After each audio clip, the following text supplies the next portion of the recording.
Welcome to the Lift Your Story podcast with guest Lisa Winneke, founder of the Wholehearted Method, author, and podcast host. Hi, everyone. I am LaurieAnn. I am that gal from Milton, Ontario, Canada, and I'm with... I am that guy. I am Roy Miller from Dallas, Texas. Welcome to our Lift Your Story podcast.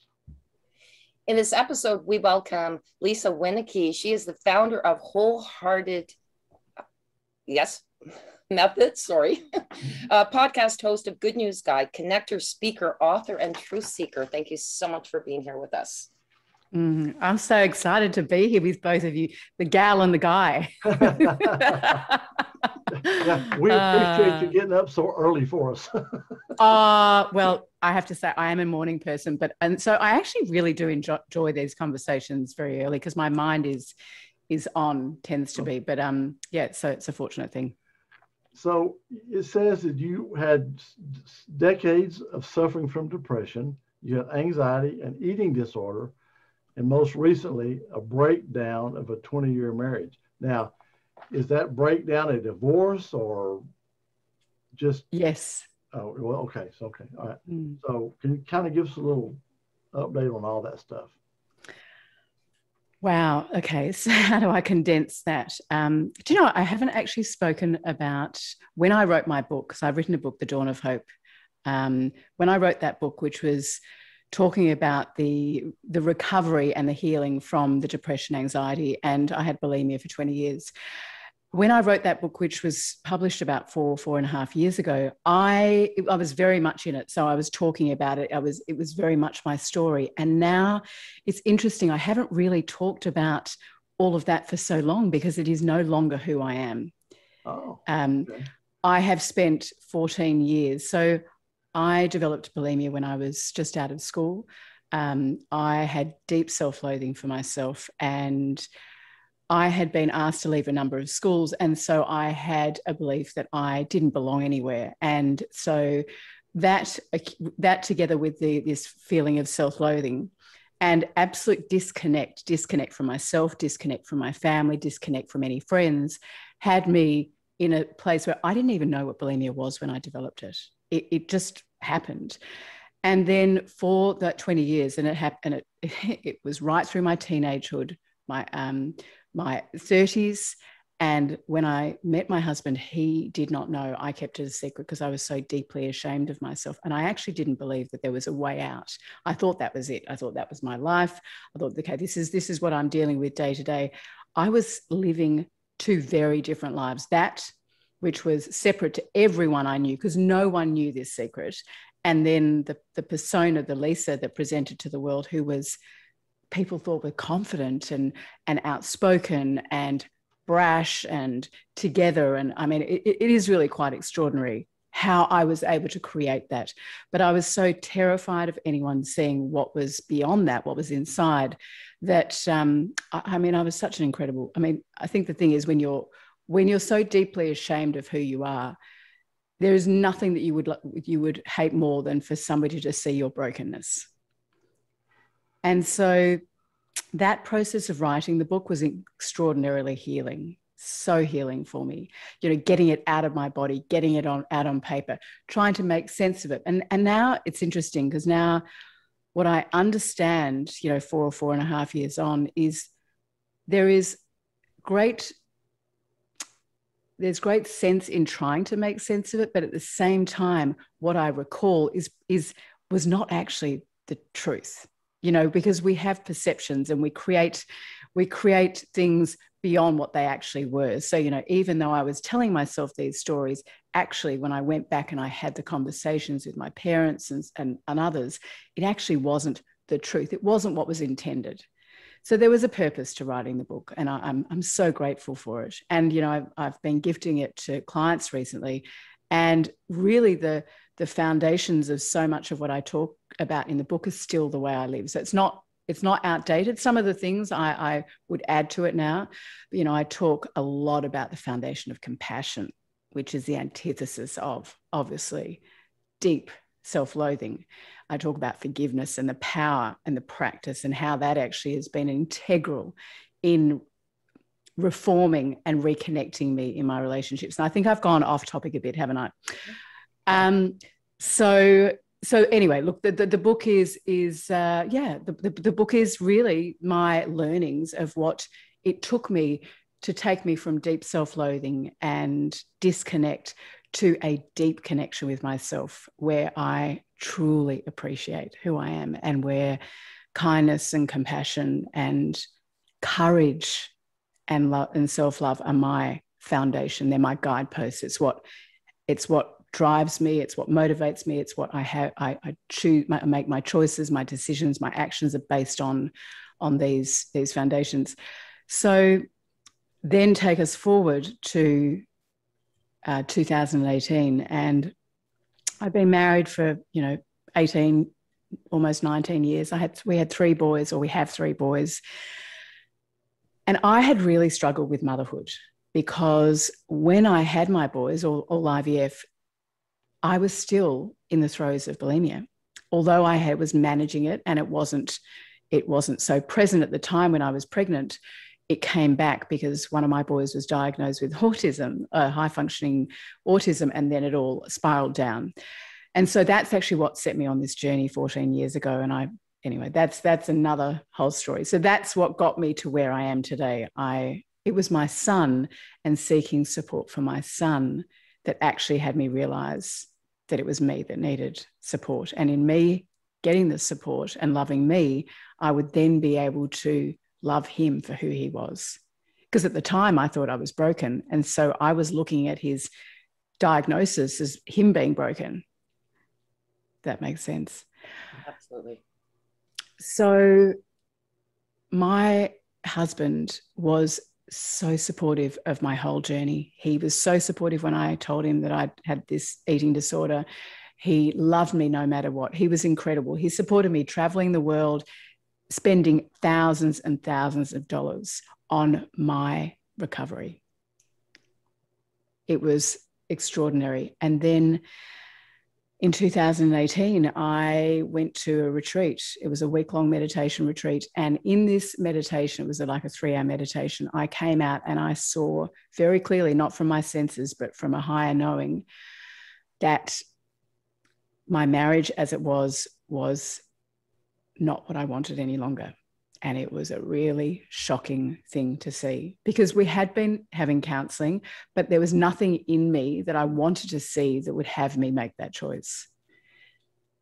But when I saw it so clearly, and I realized that everything that had taken me to that moment had me wanting to leave a legacy for my boys of what it looked like to lead and live from the heart, where when we make choices that are for our highest good, they will always be the best choices for others, even though they may not be able to see it at the time.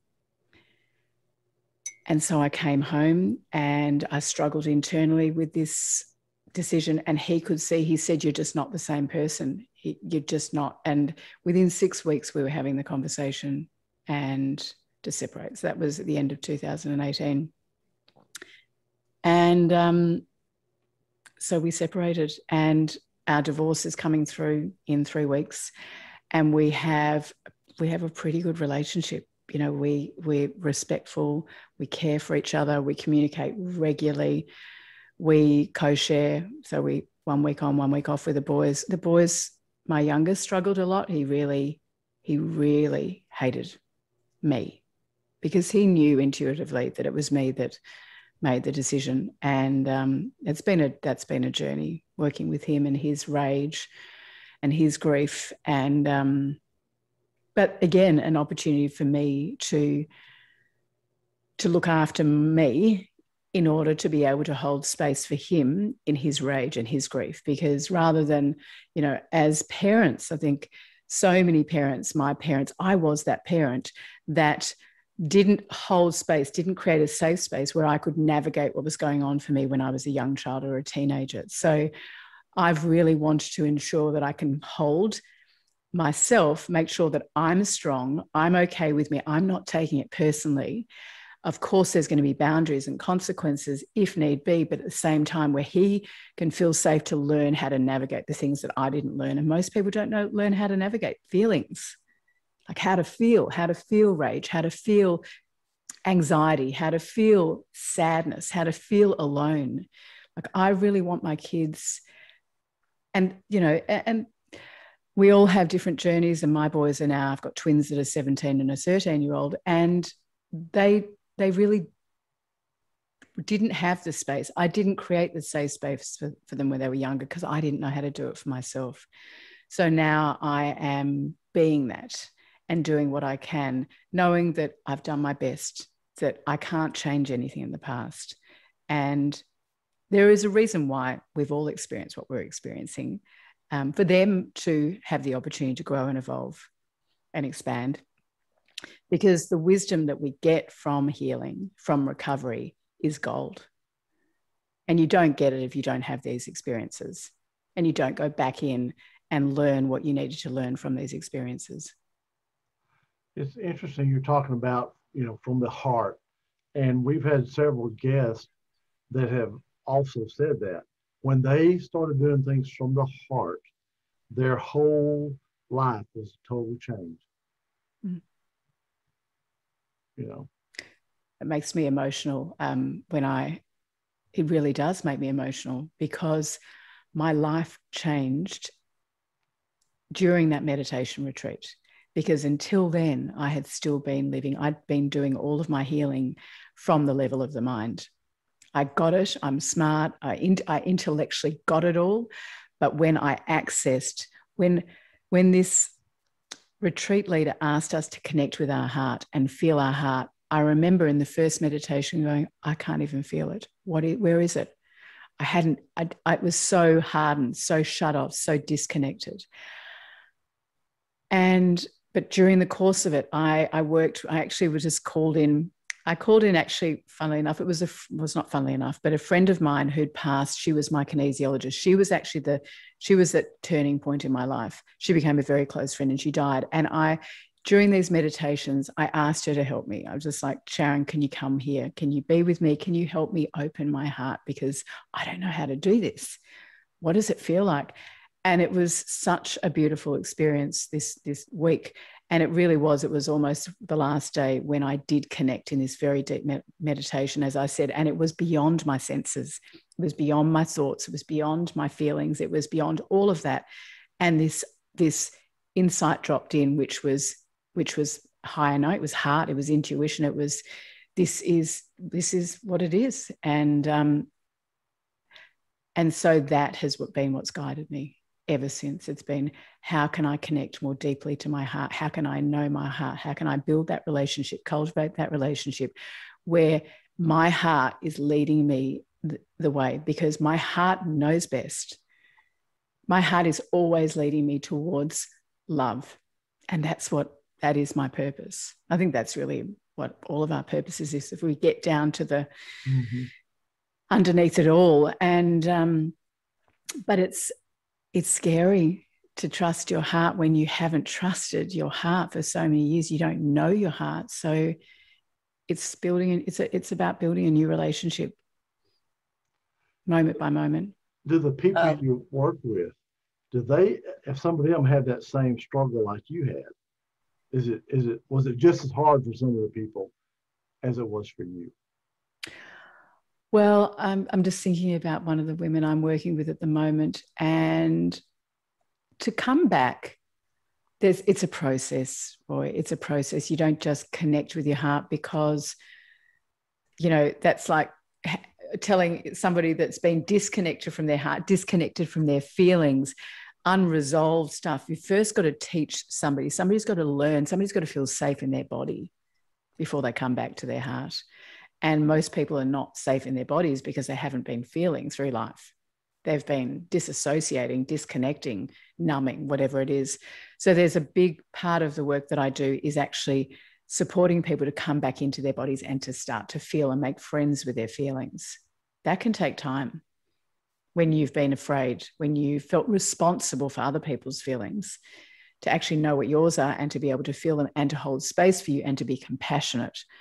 So that, you know, it's a process, but certainly the notion that where we're always headed is to return to our hearts when we feel ready, when it's safe to, and then to establish a relationship with that. And so I have so many tools as to how to connect, not just once a day, but to continually come back in and ask, what is it that, what would love have me do? What would love have me see? What would love have me say? What would love have me do today? What would my life look like?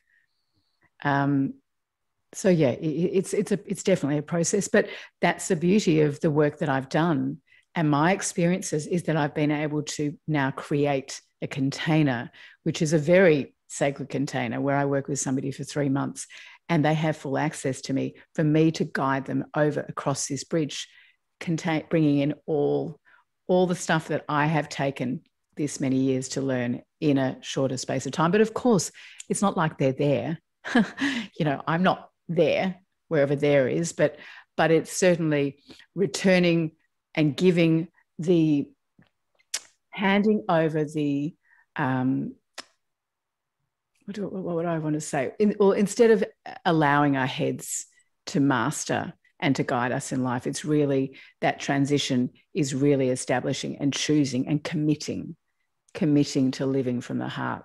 And when we make a commitment, we are all in. We are wholehearted when we're committed to something. So, yeah. Does that answer your question, Roy? Yes. Thank you. Were you going to say something, LaurieAnn?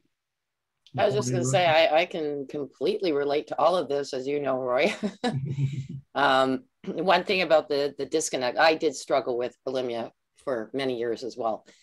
And when you talk about the disconnect, that was very real to me. I was moved around a lot, and every time I moved, I felt disconnected even further. And yeah, when I got married, I did tell my ex about it. The supportive, he didn't argue about it, but he wasn't very supportive as far as that healing process goes. He just didn't understand it. And I think that's the thing.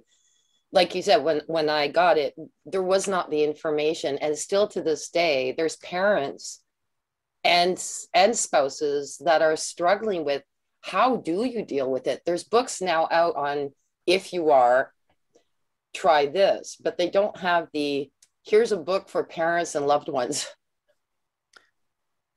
Right? So, I mean, I have a book, a little portion of it's about that, but I realized, dealing with my clients, that's very necessary to have just a book for them. Because even my mother, it's only now after my 11 years of being, recovered, that she's now supporting me with what I'm doing. And she's going, I'm learning more about it. And I'm going, where were you 30 years ago? I agree. And I'm laughing, but it's true. Yeah. I haven't seen anyone for a few years with an eating disorder, but when I'm just thinking, what I made a real point about was to say, I cannot see your kids without you seeing somebody. Exactly. Because the problem doesn't just exist for the child. It is within the family unit. Yes. And it needs to be addressed as a family unit. Yes. Thank you for saying that. Very, very important. Well, yes.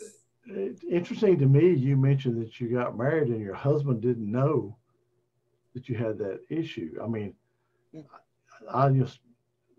that's a foreign concept to me. I mean, I just, you know what I mean? No, it's, and I think when,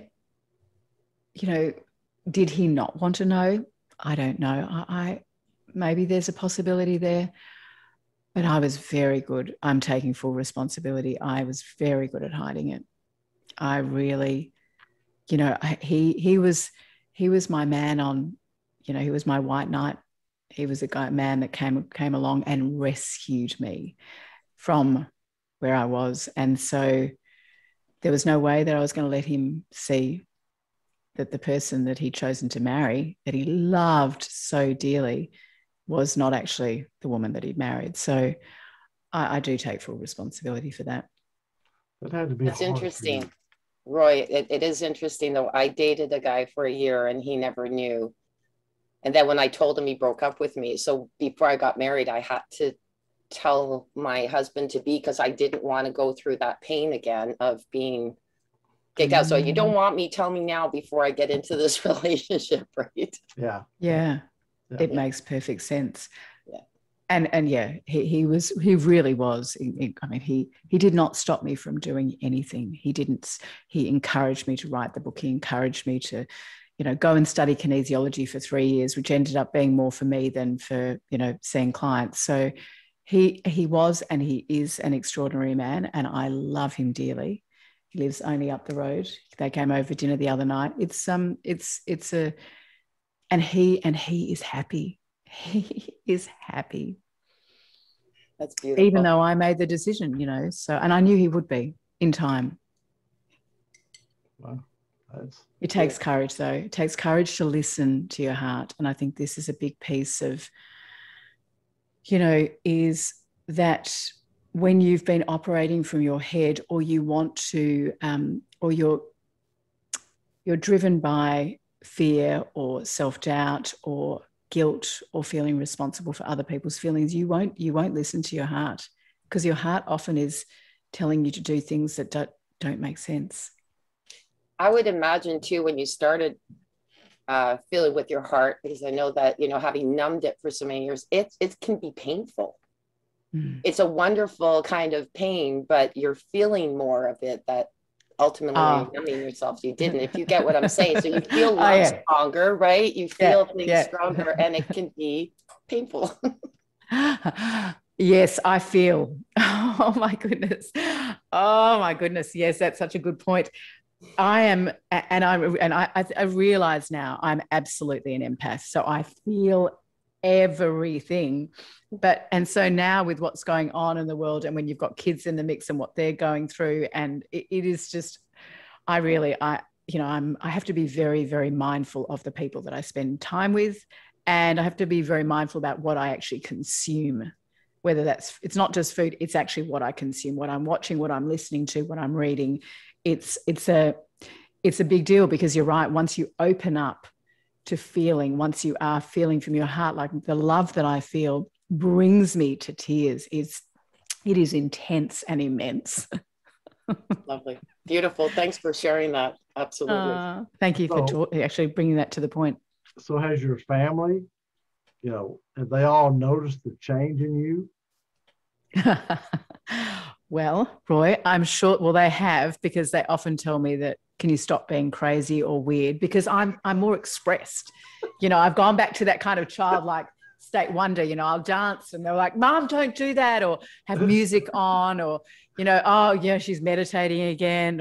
But look, they do resist, Roy. They do resist, and they're not forthcoming with their, what they think and feel about where I'm at, because they've watched me change, but in me changing, I've also chosen to break down the family. So, and teenage boys, I've got 3 teenage boys. So they're not, and I'm not going to make excuses for that, because there are teenage boys that are very communicative. I know that, so I'm not going to generalize, but because of what my boys have experienced, no, they're not forthcoming with it. But I just am in a state of trust. I know what my vision is for my family. I know what my vision is for my relationships with my boys. I tune into it every single day. And there is no reason why that will not come to fruition. I just have to allow them to go through their process for us to meet again and connect in the way that I want to. Beautiful. Yeah. Beautiful. Yeah. I mean, I figured with that big of a transition, over a period of time, that, people might come to you and say, oh gosh, I can remember when you were like this, but now you're this, I mean, they've seen the change, the transition, and, oh man, you're just a different person, but gosh, you're great, I get that. I get that a lot from the people that I've known, adults, and my mum, who is a massive cheerleader of me these days. She listens to all my conversations. She reads all my posts, and she just says, if it wasn't for you, I wouldn't be where I am today. So and my father, I mean, look, I have healed relationships that, with family, and that has been my life's journey, actually, is I understand now that for me, it's been all about relationships. I've had to heal my relationship with my father, my sister, my mother, even though it was good, then it went south, and me. Mm-hmm. And so now I can say that I know how to navigate relationships. And that's a pretty great thing. Well, yeah, because life's all about relationships. All about relationships. And when you don't have them, you are alone. And that's not a good place to be. No, never good to be alone. Mm-mm. So, Lisa, how can our listeners reach out to you? The best way to reach out to me is I'm on all the social media platforms, Facebook, Instagram, LinkedIn at Lisa Winneke, and my website, www.lisawinneke.com. And will you pop those in the show notes or something? So I don't spell it out. Absolutely. We do that all the time. Absolutely. Okay. And then they can also check out my podcast. So it's all the podcast streaming, and it's also a YouTube channel, The Good News Guide. So they can check that out. And if they're interested in at all and curious in potentially working with me, then they can go on and apply. They can email me and say apply for the Wholehearted program, and I will be in touch. I can send them a form to apply. Excellent. Thank you so much. Very, very inspiring, and the information is great. Thank you so much for being on our podcast. Yeah. You had me in tears, okay? Well, we obviously we connect, where there was. So, I think this is the beautiful thing about human story, isn't it? There's always a thread where we can connect, and when stories evoke emotion, then it connects us to the other person and to our community and to the people that are around. And I'm all about connection now. And LaurieAnn, I know you are, because when you've come from a place of disconnect, when we come back into connection with self and others, it is truly it is actually a glorious thing. Absolutely. Thank you so much, really. Yeah, because, like I say, lift your story. And we know that people that listen to this, there's going to be people out there that are going to relate to exactly what you said. And it's going to help them. And that's always my intention, to be in contribution. So thank you both. I've so enjoyed. I feel like I'm sitting in a living room with you. That's the way we like it. That's exactly the way we want it to be. Thank you. Thank you so much. Thank you, Lisa. It was a pleasure to meet you. Absolutely. Thank you for listening to this episode. Be sure to visit us at lifterstory.com.